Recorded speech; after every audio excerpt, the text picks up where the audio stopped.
So I want to take a moment to share a little DIY hookup that I did with this portable washer.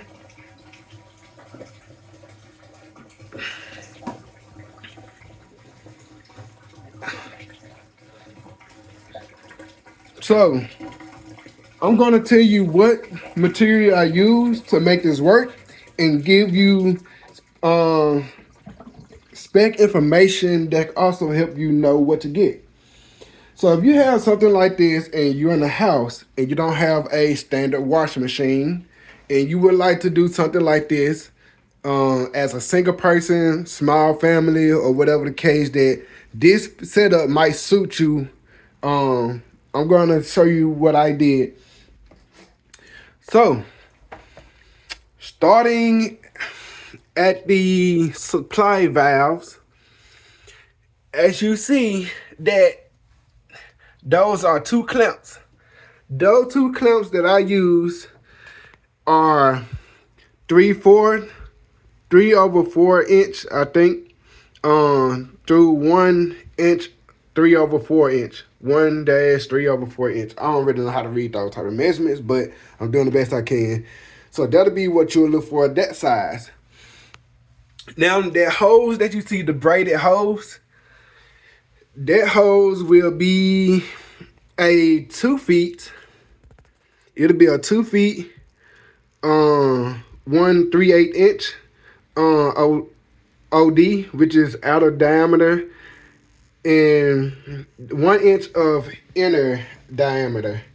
Now I did cut that because I really didn't need that much. I didn't need the whole 2 feet, as you can see right here. I didn't really need 2 feet, so I cut it for, I think it was like, I think that's about like 3, maybe 5 feet. No, those, I think that's like 3 or 4 inches, maybe 5 inches. So now this long hose right here that you see that's connected up to the top is how I fill both sides interchangeably using only one supply valve.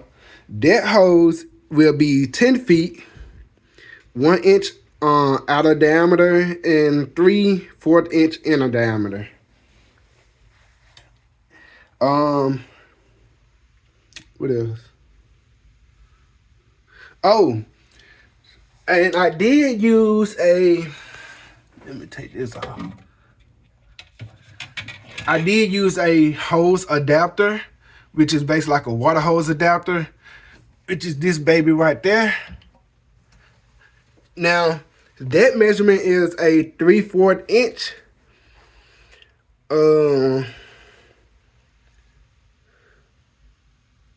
Yeah, it's a 3/4 inch FH.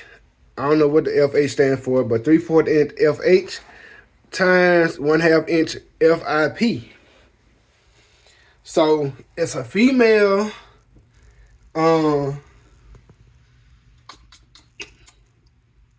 it's a female thread on that side, and the side that's like connected with the hose is a male portion. And the smooth, you had some that had like a screw on the other side, well, thread on the other side, I should say.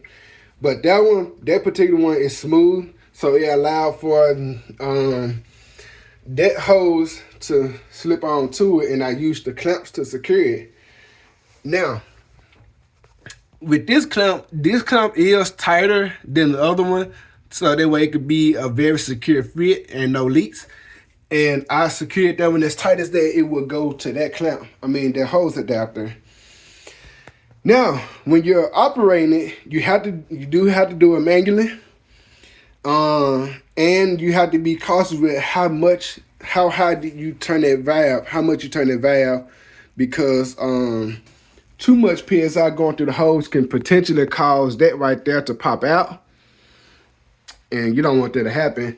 But you can turn it enough to where this air gap right here will close up. That air gap right there, it will close up. And I have thought about cutting it, but I had no issues with it remaining 10 feet as I bought it. So it's gonna stay like that. And you did see this covering right here kind of like not on there securely, simply because this portion right here, that little budge right here at the bottom side is preventing it from going on. Now, if I was to likely rotate it out of the way, then I would be able to put this back on, no problem. I should say, I believe. And then, yeah, I would be able to put that on, no problem. And when I bought this one from a lady on Facebook, she already had this hose right here, but I did cut a little piece of the end off, so that way that the hose on the washer could slip into it. And I didn't have to use the clamp. All I needed was a zip tie to, make that airtight. Other than that, like I was saying, when it comes to in a standard washing machine, when it's draining and spinning, you notice that sometimes water will run a little bit while it's spinning, like the water out. That just kind of I think is a way for it to remove some of the soot or soap that's inside the clothing still before going to the rinse cycle. So once it's done washing over here, I'll put it on the clothes in this spin thing, and then I'll switch the hose over, kind of make sure that make some more water come through, so that way when I move it over, no water don't spill out. And I'll just put it on this side, and I'll set it for about 2 minutes, and turn the faucet on, turn the supply valve on for a minute, and then the remaining minute let it spin dry. And yeah, so that works right there. So yeah, and you do want to try to keep this hose elevated as much, because too much of a slope in it will cause it to not drain properly, because it does drain by gravity, even though they say it's a pump in it. But that pump is only designed to make it drain slowly. So if you got a small sink, it won't overflow. I mean, too much water won't come out more than what the sink can drain, perhaps. And so, yeah, you do want to try to make sure that you keep this hose, the drain hose, from not having too much slope in it until it get to the actual drain pipe over there.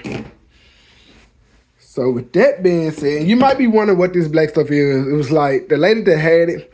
Most people that use these, they don't know that you're supposed to, when you put clothes in here, you're supposed to level it, so that way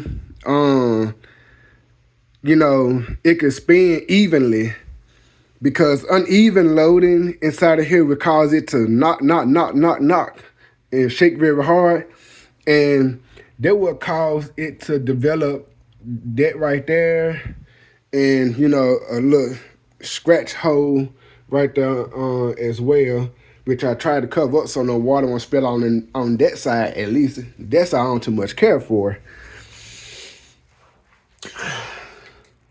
So yeah, and I also was thinking that I was also thinking to have the drain hose going outside the back door right here, but I didn't want to do that, because they're gonna involve me to constantly have to move the hose in and out the door, open and close the door. So therefore, I just found something that was kind of high enough to keep the drain hose raised, so that way the gravity could actually drain it. Which I'm probably want to try to get something more sturdier than this, but it works so far. And yeah, like I said, it's a perfect setup. And yes, I don't use the hot water supply valve. I've been using most of the cold, which I have no problem with. Some people actually said that they use more so cold during washes, even with the whites and brights, to save on energy bills. So if you don't have no problem with using only the cold supply valve, then I would say go for it. But I mean, if you know a way that you could do a setup using like connecting both supply valves, then hey, be my guest. Kudos to you. But this is my setup and it's working.